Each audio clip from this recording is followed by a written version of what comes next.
The member for Brisbane. Thank you, Deputy Speaker. I would like to begin by acknowledging the traditional owners of the land that we gather on here today, the Ngunnawal people, and acknowledge the traditional owners of the land of my home electorate, the Yagara and Turrbal people.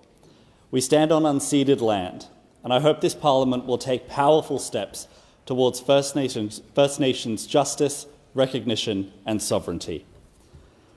There are often pivotal moments in our lives that drive us into politics, that awaken us, that make us stand up to fight and say enough is enough. My journey to this place has not been a conventional one. I did not come from a wealthy or political family. I've spent my life up until this moment working in frontline retail and hospitality, and I have been a proud member of the Retail and Fast Food Workers Union during my time in retail. But there have been two pivotal moments for me that have shaped who I am and what my politics is.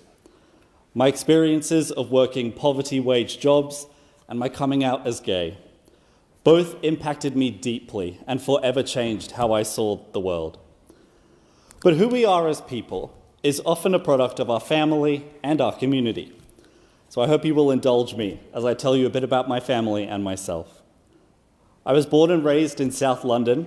My dad is a musician and a UK native who taught me the importance of compassion and provided a safe space for me to be myself. My mum moved from Rockhampton to London when she was just 16 to pursue a career in ballet. She gifted me the grit, determination and ambition that has led me to be standing before you all today. This upbringing also taught me the value of the arts to the community and to our country. For without our arts and culture, what have we to defend? I am exceptionally lucky to represent a part of this nation that enjoys a vibrant community of artists. From the Powerhouse in New Farm to the festivals of Fortitude Valley and beyond, we are so lucky to have a passionate and inclusive art scene that I will support with every fibre of my being to make even bigger. The arts are an invaluable service to our community and our economy. I saw firsthand how many people's lives were impacted through my parents' work and the work of their colleagues. My family moved to the central Queensland town of Yeppoon in 2009. This was an immense change from South London. We experienced new and abundant wildlife, forests, sun for the first time, and the pineapples that Yeppoon is so famous for. But the small town life was not to be forever, and in 2012, I moved to Brisbane to study at the University of Queensland and have called Brisbane my home ever since. Halfway through my studies, I was offered a job in the United States with one of the biggest entertainment companies in the world. The job was to work in a frontline customer service role at a globally renowned theme park. 3 guesses if you can guess where it was. The pay was very low and the hours would be very long, but it was an offer and I did not want to refuse. I had no idea just how much my life was going to change. I worked well over 40 hours a week for $7.56 an hour, the federal minimum wage at the time. But it was not just the overseas workers who were on these poverty wages. It was the locals as well. Once we had paid the bills, rent, health insurance, we were left with nothing, and sometimes even less than that. The immense power imbalance between us as workers and the giant company we were working for was staggering. I was a disposable pawn, and that was always made very clear to me. My experience came to a head one day when I walked into the stockroom of the place I worked at and found one of my colleagues crying on the floor. I asked her what had happened, what was wrong. She was having to make the decision between whether she paid her rent or bought insulin for that month. That was a choice. Life-saving medicine or a roof over your head. It hit me all at once. This is not a society that puts people first. It values profit above all else. I could not allow that to happen in my home. I returned to Australia in 2014 with my eyes wide open. I saw the creep of Americanization and neoliberalism across every aspect of our society, and we have seen this come to a head in the last decade. We have been told to accept a belief system that puts people last, that tells us we are measured solely in our ability to make profit for others. We have been told to shrink ourselves, to expect nothing from the government, that somehow the wealth will trickle down.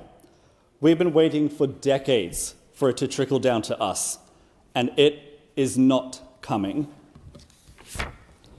Wages have stagnated, childcare costs are out of control, state schools are not funded properly, the higher education system has been gutted. Our health system is in crisis as people wait months for access to services that they just need to survive. Climate change has been all but ignored for the existential threat that it is. Housing stress across the country is at an all-time high. In my electorate of Brisbane, over 50% of the community are renters, myself included. We have seen rents increase astronomically and families pushed into homelessness as a result. With the combining stresses of housing, healthcare costs, education costs, and the increasing number of people living paycheck to paycheck, we have to stop. We have to say enough is enough. People are not asking for much. Brisbane is not asking for much. People are simply asking for a government that has their back, that is on their side, that does not sell them and their futures out to the biggest corporate political donation. I am here to say that I am on your side. As I stand in this chamber today, I acknowledge that I am just one voice, that I have a responsibility to the community of Brisbane who sent me here, to young people across the country who expect much of me, to the queer community that I am proud to be a part of. I spent my teenage years knowing I was gay and doing everything in my power to hide it. I told myself I would force myself to get married to a woman, have kids, and live in the suburbs. Because that is what you did. That is what you had to do. That is what was expected of me. I was lucky enough to have a very supportive, to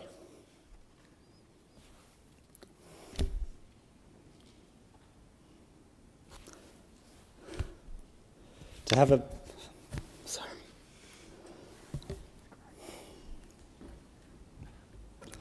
a very supportive family to come out to,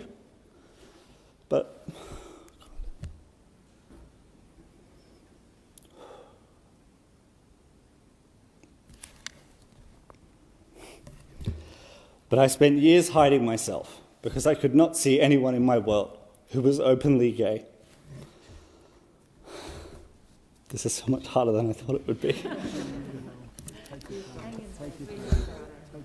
I made a promise to myself, once I came out, that if I ever, found myself in a public role, that I would be open and proud of who I am, hence all the rainbow gear. That I would be that person that I never saw growing up. Because if I can help even one person out there, then my life will have been worth it. I was lucky enough during the campaign to have received an email from a mother who told me that after receiving a letter from me in her mailbox that just happened to mention my partner's name, Scott, her 14-year-old son wanted to donate some of his pocket money to our campaign. When she asked him why, he said he had read the letter and wanted me to win. Because if you cannot see it, you cannot be it. It is not enough to wave a rainbow flag when it is politically convenient. Our community deserves tangible legislation that protects us from discrimination and empowers us to be who we are. I also have a responsibility to those in the Brisbane community who have lost their voices and can now never be heard. We are in a mental health crisis. The fallout from the ongoing pandemic, cuts to our health system, faltering economy, and lack of substantial investment in mental health support has created a crisis that can be difficult to talk about. A couple of weeks ago, I met with a constituent, Jason. He came to me during an incredibly difficult time in his and his family's life, and I, to this day, have no idea how he mustered the strength to do it so soon after this event, to talk about his daughter, Maya. I asked to share his story in this speech, and I am honoured at receiving his permission to do so. Maya Birch was a young woman, 24 years old, when she tragically took her life in May this year. Maya had been struggling with some anxiety and mild depression for approximately 2 years prior to contracting COVID-19 in January of 2020. However, the decline in her mental health following contracting COVID was rapid and extreme as she suffered with brain fog, lack of energy, and lack of motivation about life in general. Maya had difficulty getting appointments with a regular doctor, resorting to telehealth appointments that could not provide continuity of care at a time when she needed it. Her first appointment with a psychologist was conducted on the footpath outside of a clinic due to confusion and poor communication around isolation rules, leaving her feeling demoralised and in tears. It felt like there was no coordinated structure to navigate a path to recovery. Maya so often was only getting appointments through cancellation lists. Around the beginning of April, the family hoped Maya had turned a corner. She was showing signs of improvement, engaging once again with some friends and contributing to the household responsibilities with the family pets. Maya wanted to continue to pursue work in the field she had studied for and applied for various positions in local veterinary practices, ultimately taking a position close to home for 30 hours per week, beginning immediately after Easter. From her first day at her new job, her anxiety level was high, feelings of inadequacies returned, concerns about underperforming, or as Maya said, being an imposter. The family encouraged Maya to continue believing if she could just simply get through the first couple of months, she would be okay. On the 2nd of May, the Labour Day public holiday in Queensland, Maya announced in tears that she could not do her job. Worried about her mental well-being, her father Jason wanted to get her out of the house.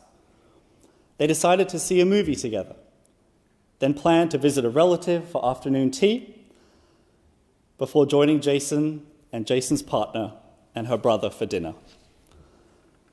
But Maya decided she wanted to visit her niece and later go to her mum's for dinner. Following the movie, Jason let Maya know that they could work through her concerns about work, that he would support her in her decision, any decision, if she felt she could not return.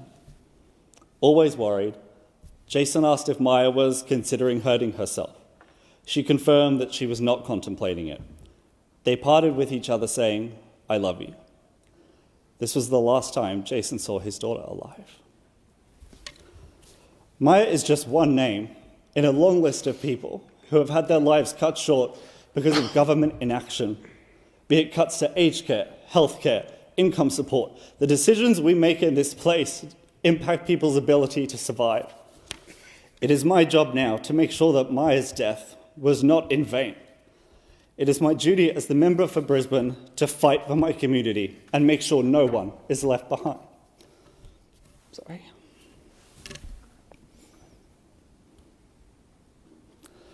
I am so proud to have been elected by a diverse and vibrant community to be their representative in this parliament. In our year-long campaign to win the seat, we knocked on thousands of doors, tens of thousands of doors, made thousands of phone calls, spoke to countless people at community market stalls, protests, rallies, you name it, I was there. These thousands of conversations told a story about the people of Brisbane, a story about the needs of the community.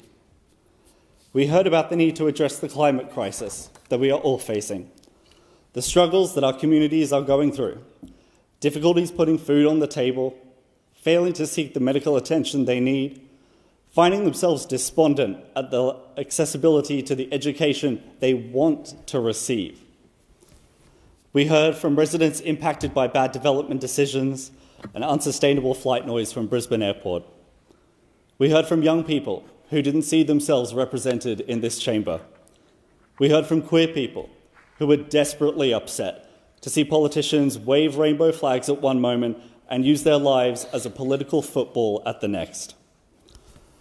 Eventually, we saw our community's tenacity as they struggled to rebuild their lives after catastrophic flooding destroyed huge swathes of the neighbourhoods that they called home. But when our hundreds of volunteers spoke to the people of Brisbane, we also saw them light up with hope. We saw the passion our volunteers all carried inspire community to ask for more.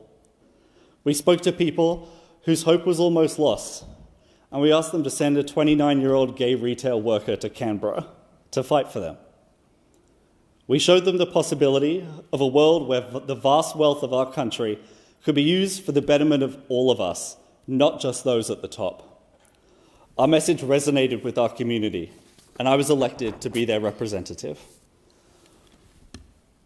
I want to make it clear, I would not be standing here today if not for the passion of our volunteers who gave up countless weekends, weeknights, out of their own lives to get me here. I would not be here without the people who have been putting in the work for years to build a grassroots movement dedicated to making this world a better place. And there are far too many names to list in this one speech. And I cannot give enough thanks to Nathan, my campaign manager. You worked countless hours with me, kept me hopeful, kept me going, and created a campaign of positivity and a campaign culture where everyone felt heard and appreciated. I've heard many times that I'm too young for politics, that I don't seem like a politician, which is a compliment, but it is these traits that got me here today.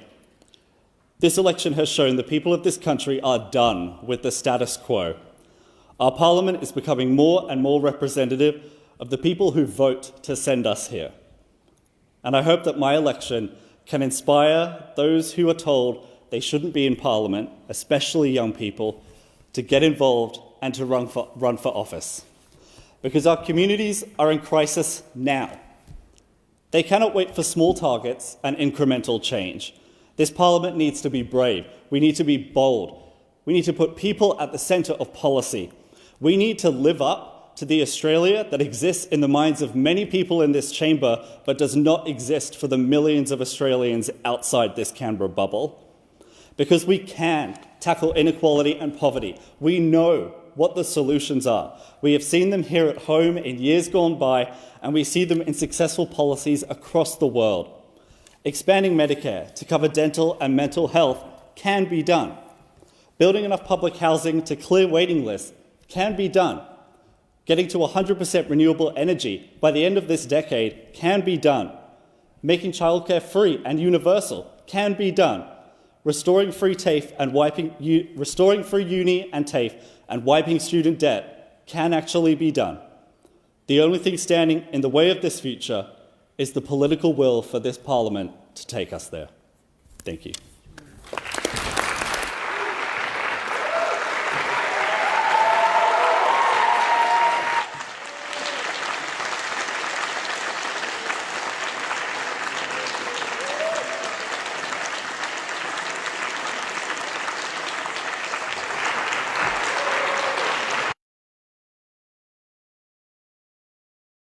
Authorised by Jay McCall, Australian Greens, Canberra.